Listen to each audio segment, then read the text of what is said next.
Hello guys, magluluto naman tayo ng pineapple bread, Filipino style.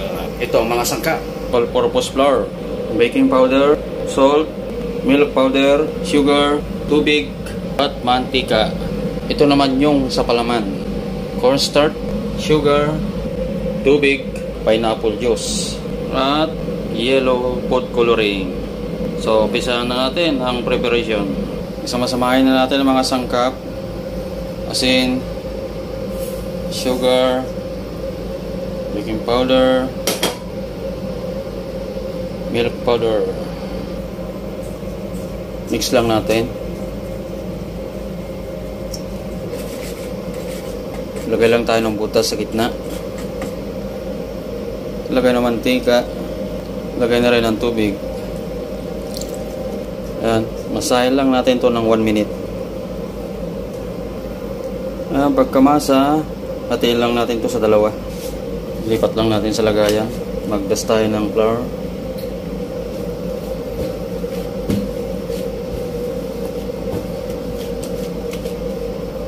Angkat na natin. Tabi muna natin yung isa.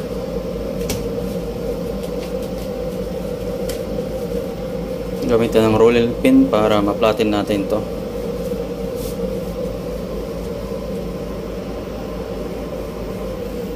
Yan, pagka-flatten, lagyan natin sa sheet pan. So dito sa sheet pan, maglagay tayo ng margarine.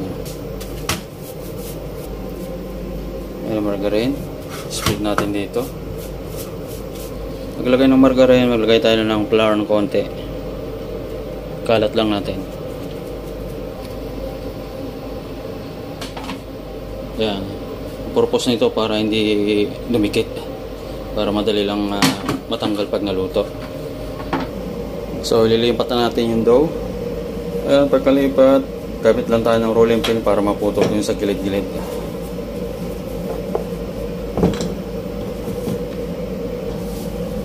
Ayan, galin na natin yung excess. Ayan, tusok-tusokin lang natin ang dough. Purpose nito para magkaroon ng singawan, hindi siya mamuo, bula-bula, naumbok, para may singawan. Yan, tabi muna natin.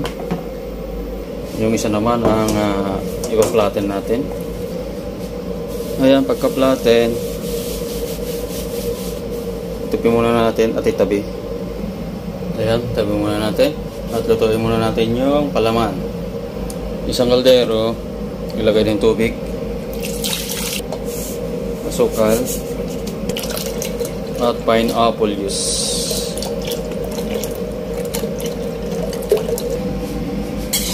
Halo lang natin. So habang hinihintay natin kumulo ito, dito sa cornstarch maglagay tayo ng tubig. Mix lang natin. Lagay na natin yung food coloring dito sa cornstarch. Haluin na natin. Pagkahalo, lagay na natin dito sa tubig. Dahil nakulo na rin, bulag lang natin ang dahan-dahan. Yeah.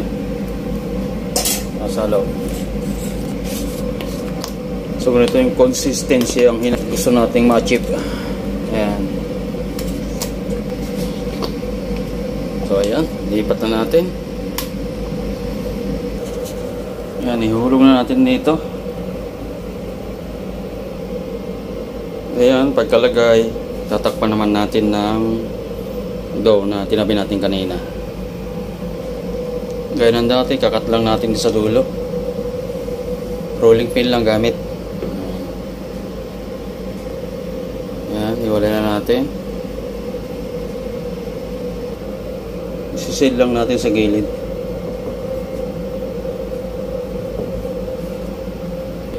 Gaya ng dati, lagyan natin, tusok-tusoy lang natin ng butas dito. Ibabaw. Para magkaroon ng singawan. Pagkatusok, kuha lang tayo ng itlog. ibabras natin yun sa ibabaw. Ang itlog, lagyan lang ng konting food coloring sa konting gatas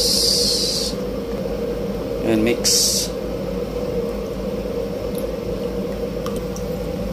Saka natin ilagyan sa ibabaw.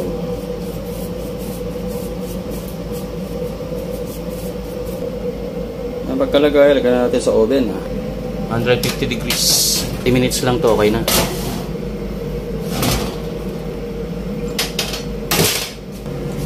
After 30 minutes, check natin ang tinapay.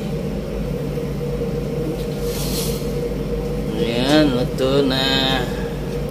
Palamigin muna natin to bago natin i-cut. Kasi pagka mainit pa tapos kinat mo, maduduro. Ayan, ngayon na-cool down na siya. Cut lang natin sa gilid. Ayan. Ayan, pagka-cut na natin, walan tayo ng isang sheet pan. Takpin natin tapos ibaliktad. Ayan, taob lang natin ng ganito. Ayan. Natin tanggalin. Alright, yarang. Ayan, so dito na tayo mag-cut. Cut lang natin dito. Mga dalawa. Hanggang dyan. Ayan, pagka-cut sa gitna, dito naman sa gilid. Pa-cross. Ayan, pagkahiwa natin ng pa-cross, pa-slant naman. Ayan, parang bakery style lang din. Paganyan. So, hiwain na natin. Ayan, pagkahiwa ng slant, takpan ulit natin, balik natin sa dati. Ayan, balik na natin.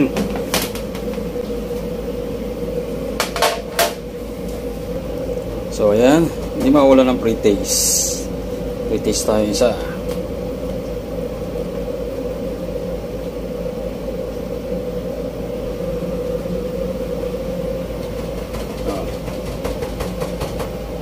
Malaman.